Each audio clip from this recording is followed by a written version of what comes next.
अच्छा, तो screen share हो रही है आप लोगों को?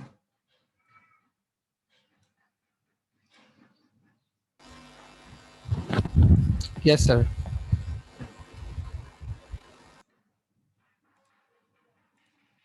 अच्छा, स्टैक मेमोरी आप लोग के पास मैंने जैसे डिस्कस किया, जैसे एरे होता है वैसे ही स्टैक मेमोरी है, ठीक है। और स्टैक मेमोरी के अंदर बस दो ऑपरेशन आपके पास होते हैं, एक होता है पुश, एक होता है पॉप। जैसे आप एरे के अंदर वैल्यूज सारी इनिशियलाइज करा देते हैं, इस तरीके से स्टैक मेमोरी में नहीं होता। इसमें आप वन बाय वन पुश कराते जाते हैं एक एक वैल्यू, और वो आगे स्टोर होती चली जाती है। वैसे तो मेरे ख्याल से काफ़ी ज़्यादातर स्टूडेंट्स को इसका कॉन्सेप्ट है, जिनको नहीं है उनको मैं थोड़ा सा बता देता हूँ कि स्टैक मेमोरी किस तरीके से काम कर रही होती है। दो ही इसमें ऑपरेशन हैं, पुश के और पॉप के। अगर आप इसको विजुअलाइज करें, एक अगर इसको हम समझते हैं कि ये एक स्टैक मेमोरी है, ठीक है, ये एक स्टैक मेमोरी है, ठीक है। इसमें कुछ इसके इंडेक्सेस हैं, ठीक है, 1 2 3 4, और ये हो गया 6, ठीक है।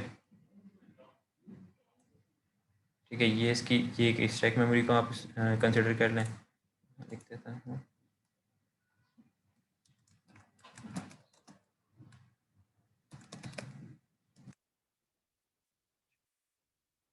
जैसे एरे के अंदर कुछ ना कुछ इंडेक्सेस होते हैं, वैसे यहाँ पर भी इंडेक्सेस होते हैं।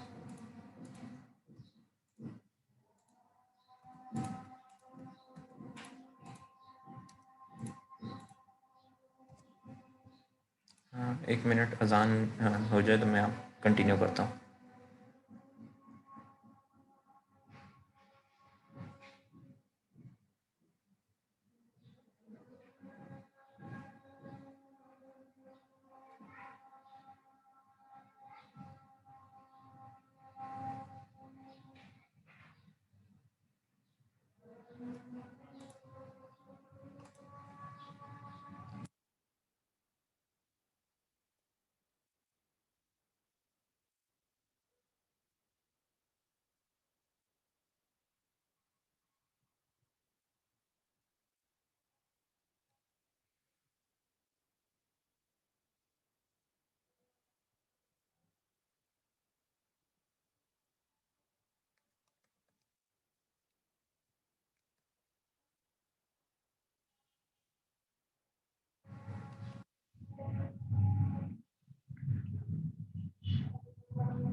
अच्छा, तो हम डिस्कस कर रहे थे कि स्टैक मेमोरी क्या होती है।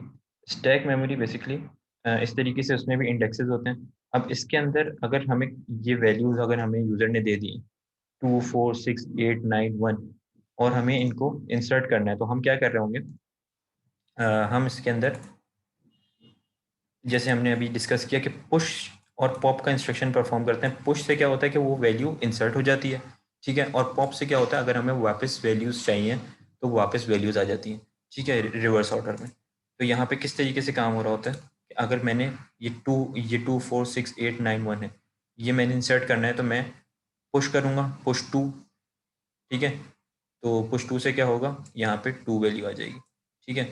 और फिर मुझे यहाँ से कैंसिल, फिर मैं चाह रहा हूँ कि 4 वैल्यू इसके अंदर मैं पुश कर दूँ, फिर यहाँ से 4 वैल्यू पुश होगी तो ये कैंसिल हो जाएगा, ठीक है।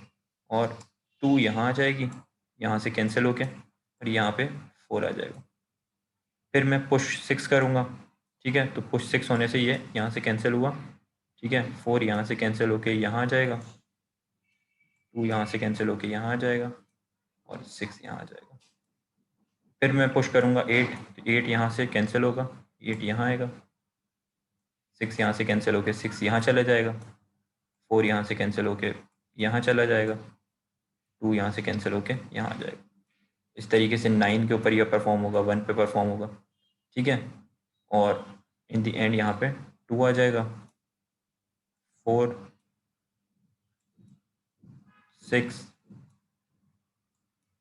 8 9 और 1, ठीक है। तो इस तरीके से ये पुश का ऑपरेशन परफॉर्म होता है।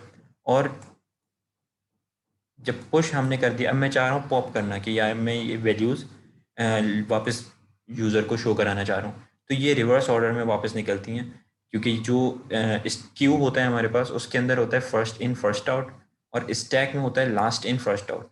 यानी कि जो वैल्यू लास्ट इन हुई है वो पहले बाहर आएगी, फिर उसके बाद दूसरी, जिस तरीके से ये इंसर्ट हुई है एक के बाद एक करते करते ये बाहर आएंगी। तो ये इन इन फर्स्ट 8 हमारे पास आएगा, फिर 6, फिर 4, फिर 2, फिर इस तरीके से, ठीक है। तो ये रिवर्स ऑर्डर में हमारे पास बाहर आएगी, यानी कि जो लास्ट इन हुई है, लास्ट इन कौन सी हुई है, 1, ठीक है। तो 1 सबसे पहले बाहर आएगा, फिर 9 आएगा, फिर 8, फिर 6, फिर 4, फिर 2। तो इस तरीके से ये लास्ट इन फर्स्ट आउट होता है। और अगर ये क्यू होता तो फर्स्ट इन फर्स्ट आउट होता, यानी कि पहले 2 बार आता, इस तरीके से। तो ये चीज़ इस तरह से परफॉर्म हो रही होती है अगर हम स्टैक मेमोरी को इम्प्लीमेंट करें। तो मैं इसको रिमूव कर देता हूँ, इसको मैं विद एग्जांपल भी आप लोगों को दिखा देता हूँ। अगर मैं पुश और पॉप करूँगा तो क्या होगा।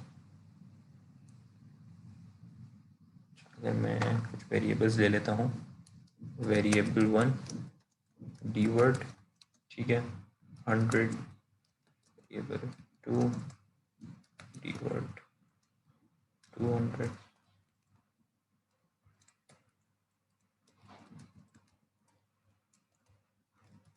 ठीक है, वेरिएबल 3 300, वेरिएबल 4 ये मैंने ले लिया 400, ठीक है। वेरिएबल 5 को मैं अनिश्चित रख देता हूँ, ठीक है। ये मैंने 5 वेरिएबल्स ले लिए। अब मैं जाता हूँ मेन प्रोसीजर में, ठीक है। मैं पहले तो करता हूँ पुश वेरिएबल 1, तो हमारे स्टैक के अंदर वेरिएबल 1 चला गया। पुश वेरिएबल 2, ठीक है। पुश वेरिएबल 3, पुश वेरिएबल 4, ठीक है। अब वेरिएबल 5 में हमारे पास कुछ मैंने रखा नहीं, चले हम क्या करते हैं के अंदर 500, इस तरीके से हम मेन प्रोसीजर के अंदर भी हार्ड कोडेड वैल्यूज दे सकते हैं। पुश EAX, ठीक है। मैं वेरिएबल्स जो यहाँ पे डिफाइंड है उनको भी पुश करा सकता हूँ, और यहाँ पे EAX रजिस्टर में कोई वैल्यू मूव करके भी उसको पुश कर सकता हूँ, ठीक है। पुश कर दिया, उसके बाद ये तो हमारे पास सारी वैल्यूज़ स्टैक में चली गई, ठीक है। जिस तरीके से हमने यहाँ पे देखा था कि किस तरीके से पुश होने पे सबसे लास्ट लास्ट इन कौन सी हुई है, लास्ट हमारे पास 500 गई है, और सबसे पहली कौन सी गई थी, 100। तो अब जब हम पॉप कराना शुरू करेंगे तो सबसे पहले हमारे पास 500 आएगी, और सबसे लास्ट में 100। ये भी एक चीज़ है कि आप जब पुश कर रहे होते हैं तो आप किसी रजिस्टर के अंदर बता सकते हैं कि भाई पुश इंस्ट्रक्शन, और आगे कोई भी रजिस्टर या फिर कोई भी वेरिएबल, जैसे यहाँ पे ये पुश करके हमने पुश वेरिएबल रखा है, ये पुश रजिस्टर, और यहाँ पे हम पुश कोई वेरिएबल करा रहे हैं, ठीक है।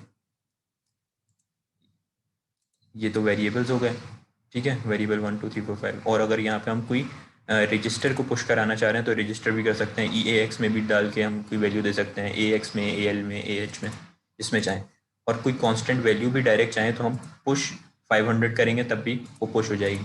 लेकिन जब पॉप कर रहे होंगे तो हम कोई रजिस्टर का नाम या वेरिएबल का नाम तो दे सकते हैं 16 बिट या 32 बिट, लेकिन हम कोई कांस्टेंट वैल्यू का नाम दे के उसको पॉप नहीं करा सकते हमें, क्योंकि ये लास्ट इन फर्स्ट आउट है। तो लाजमी हम जब पॉप करेंगे तो लाजमी हमारे पास EAX रजिस्टर में जो लास्ट वैल्यू इन हुई है वही आउट होगी। तो अगर हमने ये लास्ट वैल्यू यहाँ पे 5 हम पॉप कराना शुरू करें तो पॉप EAX लिख देता हूँ, ठीक है।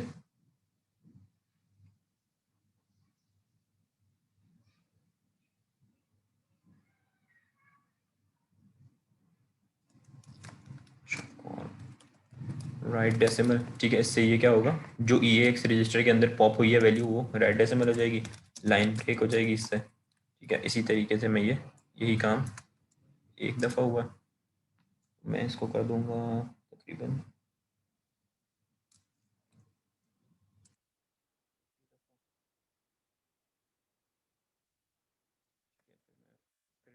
कर देता हूँ वेरिएबल 5 मूव ये एक्स कॉमा वेरिएबल 5, ठीक है। कॉल राइट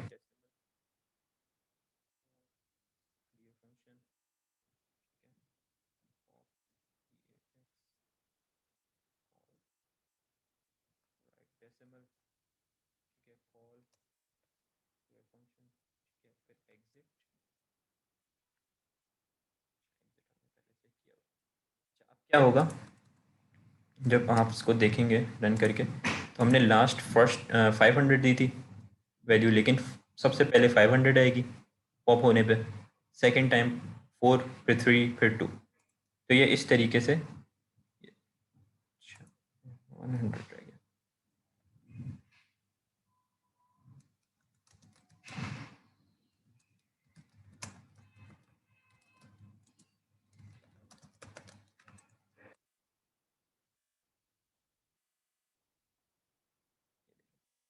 जब हमने पुश करा रहे थे तो वेरिएबल 1 पहले पुश किया था, यानी कि 100, लेकिन वेरिएबल 1 में जब हमने 100 दिया था तो, लेकिन हमारे पास आउटपुट में जब पॉप कराने लगे तो सबसे एंड में 100 आया। तो ये लास्ट इन फर्स्ट आउट के ऊपर स्टैक मेमोरी काम कर रही है, ठीक है। ये चीज़ हो गई, यही एग्जांपल आप लोग रन करके देख लीजिएगा।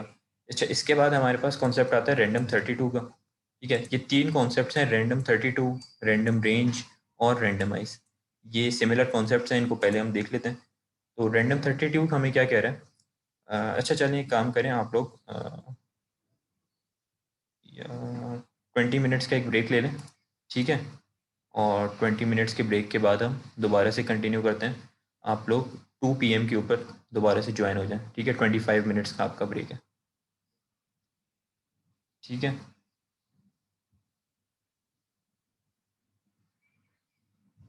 हाँ 30 मिनट्स ही हो जाएंगे, 1:30 हो रहे हैं अभी। और आप लोग 2 PM के ऊपर दोबारा से ज्वाइन हो जाएं।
सर स्टूडेंट्स कह रहे थे कि हमने मिड्स से पहले तक की जो लैब्स की हैं उसमें लैब नंबर 6 तक किया है, और मैंने कहा चलें ठीक है, फिर मैं आपको लैब नंबर 7 करवा देता हूँ, 7 और 8 करवा देता हूँ जितनी हो सकती है आज की लैब में। तो अभी तो मैंने इनको एरेज और वो जितने भी ऑपरेटर्स से एरे से रिलेटेड साइज ऑफ और लेंथ ऑफ और स्टैक मेमोरी और वो सब वो अभी करवा दिया, और इसके आगे जितने भी कॉन्सेप्ट्स रह गए हैं वो करवा